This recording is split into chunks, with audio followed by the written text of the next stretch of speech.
สบายดีมื้อนี้ไก่ก็อยู่เวียงคือเก่าเนาะเพื่อนๆเดี๋ยวสิพาไปเล่นพาไปวัดดังเนาะหรือว่าวัดที่ไปดูอยู่วัดชื่อวัดว่า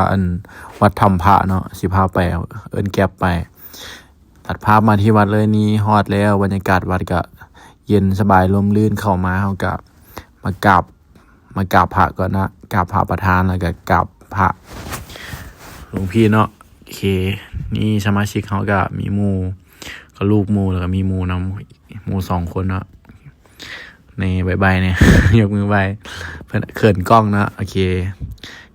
ก็ไปเนาะก็มีเตรียมเครื่องไปเนาะมีน้ำดื่มมี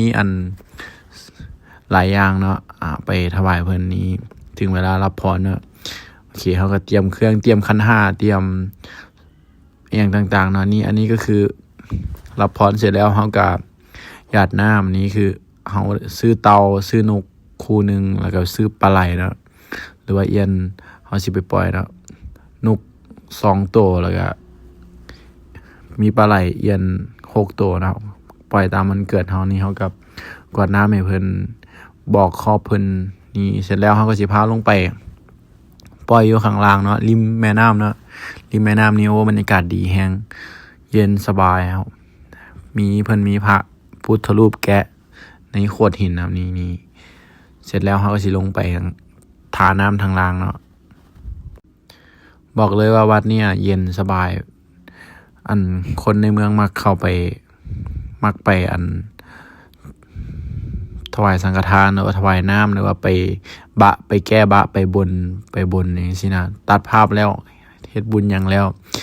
บ่ไหวหิวข้าวกองทัพหมู่ก็เลยแนะนำว่าไปลองไปชิมแหนมเนืองเจ้าดังบ่เจ้าเพิ่นเปิดมาหลาย10 ปีแล้วก็เลยได้ไปลองเบิ่งนี่หน้าตาคนหิวข้าวนะวิธีเฮ็ดก็พันบ่ค่อยถือดอกห่อๆมั่วๆไปนะใครเคยกินแน่คอมเมนต์บอกหน่อยเด้อแซ่บบ่แหนมเนืองแถวอยู่ตัวเมืองนี่แหละ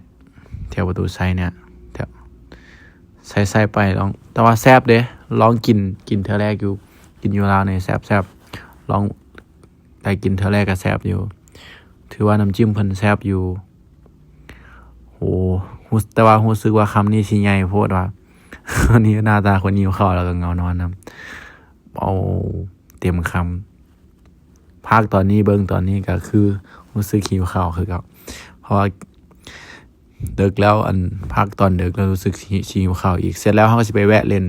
ถ่ายรูปอยู่ประตูชัยก็สิส่งหมู่เมื่อบัดนี้ได้เวลาจากกันกับหมู่เฮิงพ่อหมู่เทื่อนึงอ่ะหลายปีพ่อกันเทื่อนึงจนหมู่มีลูกมี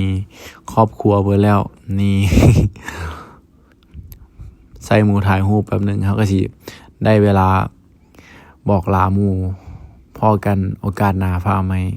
สิมาเยี่ยมมายามมาเล่นนำใหม่บ๊ายบายคลิปนี้ก็ไว้ส่ำนี้นะครับ